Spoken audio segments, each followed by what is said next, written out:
كتبت هذه المرثية تعزيا من عماد صادق البشاري في وفاة أولاد عمه وليد محمود بشاري وصالح محمود بشاري وخالد وليد بشاري، وهي موجهة إلى بني حومي وبيت البشاري أداء أبو سلطان القارني. بعد الحمد لله العماد بشرح ما أصاب الفؤاد، بعد أولاد عم الجياد قلبي ضاقي مع الصبر، بعد أولاد عم الجياد قلبي ضاقي مع الصبر. يا الله يا عليم يا مجيد لك شكري وحمدي يزيد، أنت الرب وإحنا العبيد لك تسجد جميع البشر. نجيتك وقلبي أليم والأجراح وسط الصميم، خفف كربتي يا كريم جرحي فالفؤاد استقر. واثني بالصلاة والسلام تخشى شافعي في الزحام،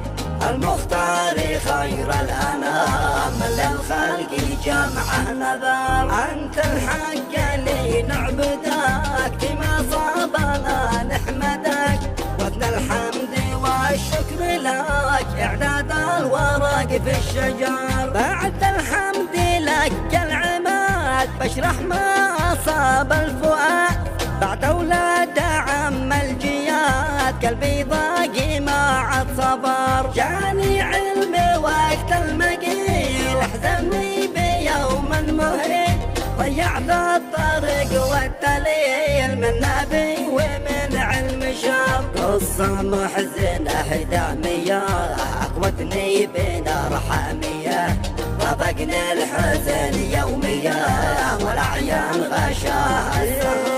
أكتبها وقلبي وجيع من حادث مريبا فظيع، سر منهم كحصن المنيع قلبي ضاقي صاب ضرر. حادث صابهم بالدروب صار الجو مظلم وذوب، قد بكى العيون والقلوب سر دمعي وبكى الحجر. صاروا فيه خير اخوتي وانا نكست رايتي، والاحزان غشت عزلتي حتى ما سمع بالخبر. كافي يا موتي فيهم سخايت، خدت اثنين من وسط بيت والثالث صغر ما هقايت النهبة يموت الصغار. حادث شل اخونا وليد واخو صالح اصبح فقيد، وايضا خالد مسا شهيد في لحظة وشاء القدر. ابو خالد اخي والصديق صوت الحق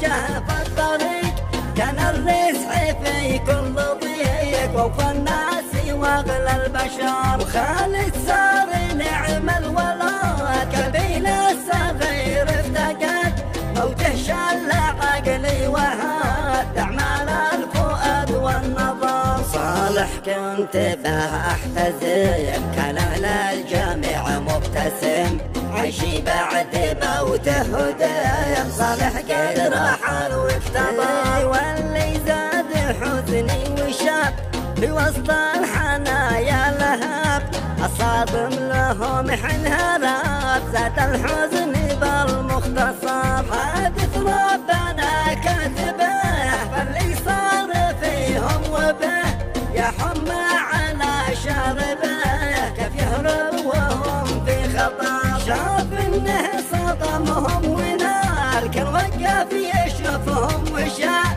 يفعل مثل فعل الرجال مش من فوقهم قد عبر. حنت ما تحن البحور او زلزال يهد الصخور، اللي اصبحوا في القبور قلبي كان بكى واكتهر. يا الله يا قوي يا متين ادعيك ترحم الراحلين، واجعلهم مع الصالحين في زمر الشفيع البشر. بعد الآن يا مرسلين شلة تعزية الأهلي، لبيت البشاري صلي حتى لو عماد ما حضر. مخصوصا لعمي محمود في الأولاد وفي الكبوت، واخي أيمن اللي صمود وجبنا القضي بالقدر. نرضى القدر والقضاء لله ما خطأ وعطاء،